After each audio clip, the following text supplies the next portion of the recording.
This chapter was pretty relaxing, but there are many people saying that there will be a sequel to JJK, but I will also tell you why it won't have a sequel in this video. So first of all, Yuta is back in his own body. It was also nice seeing Maki care about Yuta, as she says that not everything is alright just because he was able to go back to his own body with Panda and Inumaki laughing at them. And it is explained to us that when his burnt out curse technique recovered, Rika as his external technique connected back to him. It seems like Rika treated Yuta's unconscious body, and once Yuta regained his consciousness, he ended up in his own original body. I don't know how, but that's the case. We also see everyone treating Yuta like a monster, saying he should have done better in his battle against Sukuna. Everyone arguing about how defeating Sukuna would have been easier just was a bit weird to me.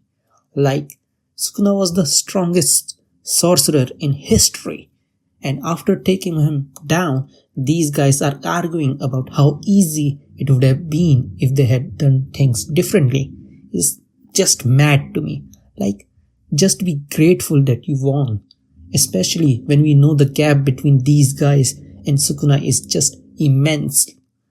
Also, they also said that if Miguel and others would have come earlier, it would have been way better for them, which is honestly pretty true. Also, there is one surprising news, and that is Higuruma is alive. Like, he did not die in his battle against Sukuna, which is just outright bad if you were to ask me. It just feels like a lot less bloody battle and has lessened the impact due to Higuruma being alive. Like, he had a perfect ending to his character, passed on his power to Yuji to defeat Sukuna, and after all that build-up, Gege brought him back. Like, seriously? Come on. Can you really call Jujutsukaisen a dark shonen manga if this type of stuff is happening? Honestly, I'm pretty lost. All this nonsense about simple domain, I don't know why they are bringing it up now and why it's suddenly relevant to the story. Also, it seems like there are few regulations and restrictions placed on the people who use new shadow style or simple domain. Like, it sucks the life force of someone who uses it and transfers it to the head of shadow style, being the most troublesome one. As for the exact implementation, it's unclear, so it is sort of a curse. And another thing is that they bring in followers and enforce unreasonable limitations upon them. It is also the style that was specifically developed so that it could give strong foundations to those who lacked curse techniques, which makes sense if you think about it for a second. So, according to the flashback, we see Mei searching for the head of New Shadow style as her brother also uses it, and thus his life force is also being sucked away. Hence, Mei decided to find the head and take care of things so that she could free her brother from the shackles of New Shadow style restrictions. And she managed to find the head with the help of Tengen.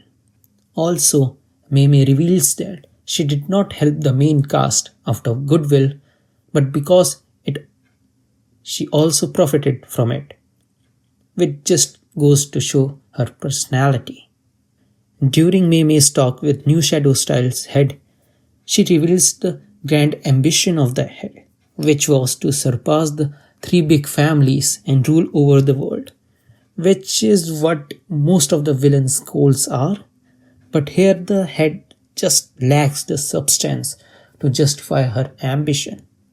Everyone is talking about how there could be a sequel to Jujutsukaisen, which just doesn't make any sense to me. Like, if you think about it for a second, people get stronger as well as villains get stronger as the story continues in the shonen manga. For example, in One Piece, it is with no-named pirates to famed pirates, then Emperor. In Naruto, it was Orochimaru, then Pain, then Madara, then Otsutsuki, and in Bleach it was Aizen and then Yuhabaha. But now with strongest Jujutsu sorcerers, Sukuna and Gojo being dead, it makes no sense for the story to continue after their death. Unless we go about it from some different country's perspective. Like, if the story is taking place in some other country after this battle against Sukuna is over, or story takes place many years into the future, and to me, both of them just seem very unlikely. Also, school is undoubtedly the strongest power that is left within the Jujutsu world, because right now they have several special grade level sorcerers at their disposal. Like, before this battle against Sukuna, they only had 4 special grade sorcerers. And now with Zenin clan being destroyed by Maki, with Gojo clan being the one-man show of Gojo Satoru, and Kamo clan not being anything special, as we saw how easily Kenjaku took over the clan, it makes no sense for clan wars to take place after this arc. And if Gege truly wanted for clan wars to happen, then he should have developed the 3 clans more. Like, let's be real, those clans are kind of a joke seeing how badly they were treated in the story. So overall, this was kind of easygoing chapter with nothing but a bunch of nonsensical things, and now we are left with 2 chapters more, and then that is the end of JJK.